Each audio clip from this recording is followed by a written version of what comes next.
Samsung মোবাইলে touch কাজ করে না, এটা একটা কমন ইস্যু। তো এই ইস্যুর জন্য কেউ সিপিইউ রিভলভ করে, কেউ হিট করে। হিট করলেও মাঝে মাঝে এই সমস্যার সমাধান হয়ে যায়। অনেক সময় কেউ সিপিইউ না তুলে একটি জাম্পারের মাধ্যমে কাজটি সমাধান করে। তো আমার কাছে এই ফোনটা এক টেকনিশিয়ান ভাই নিয়ে আসছে, উনি হিট করে দিয়েছেন কাস্টমারে। 8-10 দিন ইউজ করার পরে ফোনটি পুনরায় একই সমস্যার জন্য আবার নিয়ে আসে। তো উনি সিপিইউ রিভলভ না করতে পারায় আমার কাছে নিয়ে আসছে। তো আমি সিপিইউটা রিভলভ করে দিই সম্পূর্ণভাবে। ভালো করে সিপিইউ রিভলভ করার পরে চেক করে দেখি যে আমার ফোনটি টাচ কাজ করে কিনা। তো করে নাই। তারপরে আমি সিপিইউটা উঠাই, লাইন কানেক্টিভিটি চেক করে দেখলাম কানেক্টিভিটি নাই।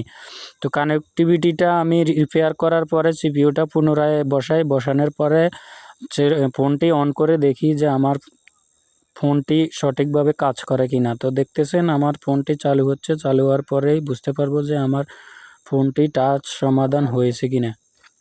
তো ফোনটি বুটিং করার জন্য একটু সময় নিচ্ছে, যেহেতু ফোনটি কাজ করার পরে বোর্ডটি গরম থাকে। সিপিইউ গরম থাকার শর্তে একটু অন হইতে একটু লেট হয়। তো একটু অপেক্ষা করলে ফোনটি চালু হয়ে যাবে। তো চালু হওয়ার পরে দেখতেছেন আমার ফোনটি কমপ্লিট চালু হয়ে গেছে এবং টাচও প্রপার ওয়ার্ক করতেছে। তো ভালো থাকবেন নেক্সট ভিডিওর জন্য।